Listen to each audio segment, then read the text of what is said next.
Naruto and Sasuke, two names that are forever tied together in anime history. Their rivalry is more than a battle between friends. It is the story of bonds, loss, pain, and redemption. Over the course of a Naruto series, their clashes weren't just fights. They were turning points that shaped the destiny of the shinobi world. Today, we're going to walk through every major battle between Naruto Uzumaki and Sasuke Uchiha, breaking down their fights, the emotions behind them, and why this rivalry is considered one of the greatest in anime. The first battle recorded was the hospital rooftop clash. Our story begins after Sasuke's growing frustration. He had always seen himself as the genius of Team 7, but after the battle with Gaara during the Chunin exams, Sasuke realized something painful. Naruto was catching up to him. The boy who once lagged behind was now standing shoulder to shoulder. By the time Sasuke recovers in the hospital, his jealousy has grown into rage. When Naruto visits, things spiral. Sakura watches helplessly as Naruto and Sasuke face each other on the rooftop. Sasuke demands to measure their strength. Naruto answers with determination. What followed was not just a spar. It was the moment their rivalry turned dangerous. Rasengan against Chidori, two attacks of equal power that could kill. The collision could have ended both their lives. If not for Kakashi's timely intervention, the history of Naruto could have changed right there. This rooftop clash showed us two things. Naruto was no longer the underdog, and Sasuke was no longer satisfied being left behind. The next battle was at the Valley of the End, also known as the Part 1's final battle. The rooftop clash was just the spark. The true explosion came during the Sasuke retrieval arc. Orochimaru's lure became too strong, and Sasuke decided to defect from the Hidden Leaf. He sought power at any cost. To Naruto, this was a betrayal not just of their team, but of their bond as brothers.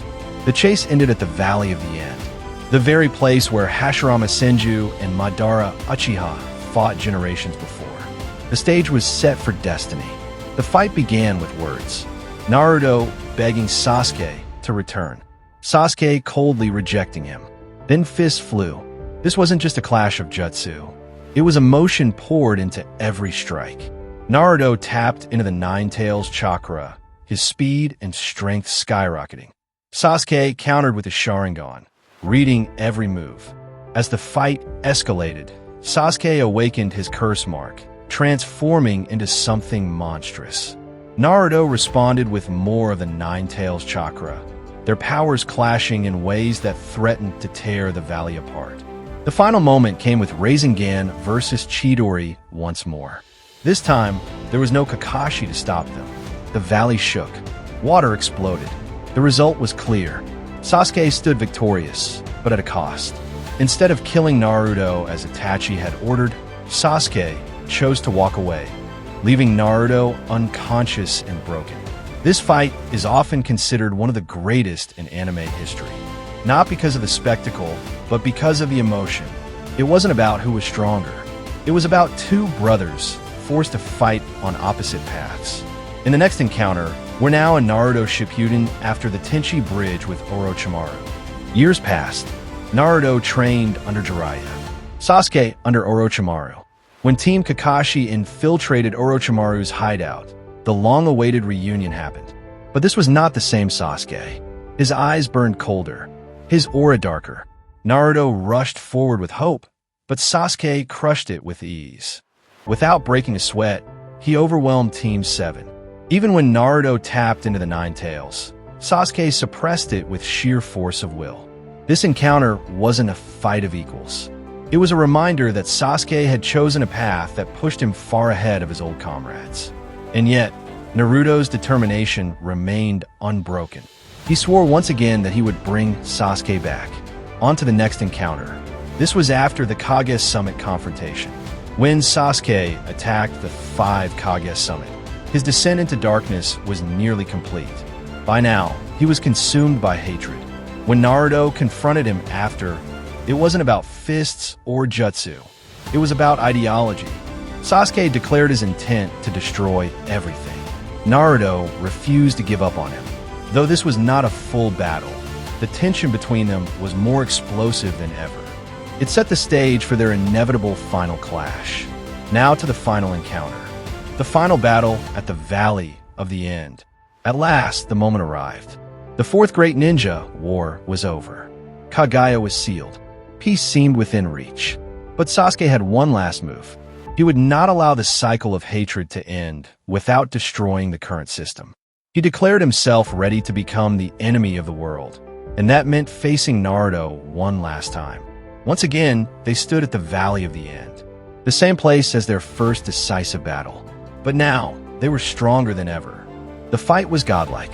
Susanoo against Kurama, lightning against wind, fire against shadow clones. Every exchange was on a scale beyond imagination. Yet even through the destruction, there were moments of raw taijutsu, fist against fist, a reminder that underneath the power, they were still just two boys who once shared dreams. The climax came with the final clash. Rasengan against Chidori, just like before. But this time, both poured everything into the strike. The valley was left scarred. Both warriors lay on the ground, missing an arm, their bodies broken. But in that brokenness came understanding. For the first time, Sasuke admitted defeat not by strength, but by heart. He acknowledged Naruto's unyielding spirit, the bonds he refused to abandon. The rivalry that began in childhood ended not with victory, but with reconciliation. Do you know that the Naruto-Sasuke rivalry isn't just about battles? It is about ideology. Naruto represented bonds, hope, and perseverance. Sasuke represented pain, solitude, and vengeance. Every fight was a reflection of this clash. In the hospital, it was jealousy. At the Valley of the End, it was rejection. At the reunion, it was a test of conviction. At the summit, it was ideology. At the final battle, it was reconciliation. This progression is what makes their rivalry timeless. Unlike many anime rivalries, this wasn't about who was stronger. It was about two people walking different paths, yet tied together by destiny. When we look back, it's no exaggeration to say Naruto and Sasuke's story is the heart of the series. Their battles were not just spectacles. They were the soul of Naruto. And that is the story of Naruto and Sasuke's rivalry. From rooftop to valley, from brotherhood to enmity, and finally to reconciliation. Their fights remain some of the most emotional and legendary in anime history. Which of these battles was your favorite? Do you think their rivalry surpasses Goku and Vegeta, or is in a league of its own? Share your thoughts in the comments. And if you enjoyed this breakdown, make sure to subscribe, because next time, we'll be diving into another legendary battle, Jiraiya versus Pain.